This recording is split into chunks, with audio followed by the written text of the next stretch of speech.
আমার বিশ্বনবী সাল্লাল্লাহু আলাইহি ওয়াসাল্লাম তিনিও নির্দেশ দিচ্ছেন।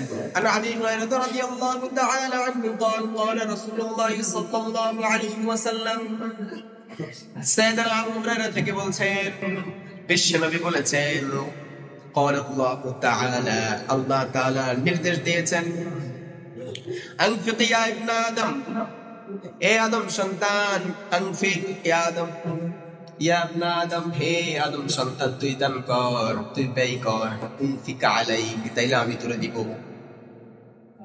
আল্লাহ মানুষকে ডেকে বলছেন, ও আদম সন্তান, তুই দে, আমিও তোরে দিব। তার মানে শর্ত আছে না নেই? তুই যদি দেস তাইলে আমি তোরে দিব, তুই না দিলে আমি তোরে দিব। আমরা একটা আয়াত সবাই জানি, ওই যে সেটা হচ্ছে, যে ব্যক্তি নিয়ামত পেয়ে শুকরিয়া আদায় করে, হ্যাঁ, লাযিদান্নাকুম, আল্লাহ বাড়ায় দিবে। শুকরিয়া আদায় না করলে আল্লাহ কি করবে? কঠিন আযাব দিবে। তো এটার অর্থ এটাই যে আমি তোমার রিজিক দিয়েছি, ওই রিজিক থেকে তুমি শুকরিয়া আদায় করবা। শুকরিয়া আদায় মানে হচ্ছে আল্লাহ যেভাবে বলেছেন ওইভাবে চলা। রিজিকটা আল্লাহর দেওয়া, রিজিকটা আল্লাহর দেওয়ার নিয়মেই পরিচালনা করা, এটাই হচ্ছে আল্লাহর নিয়ামতের শুকরিয়া। আল্লাহ কপাল দিয়েছেন সিজদা করার জন্য, কাকে সিজদা করব? আল্লাহ হাত দিয়েছেন হালাল রুজি করার জন্য, হালাল ইনকাম করার জন্য, হালাল ইনকাম করতে হবে।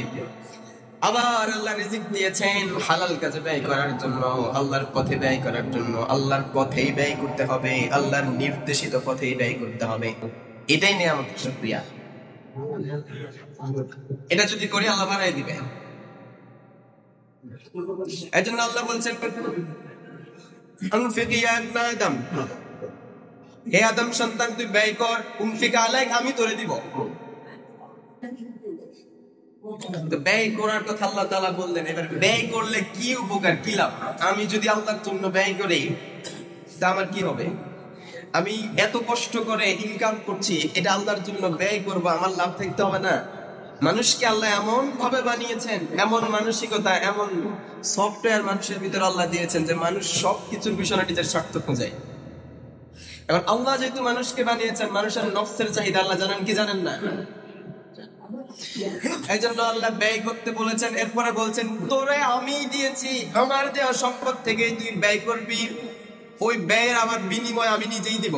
সুবহানাল্লাহ।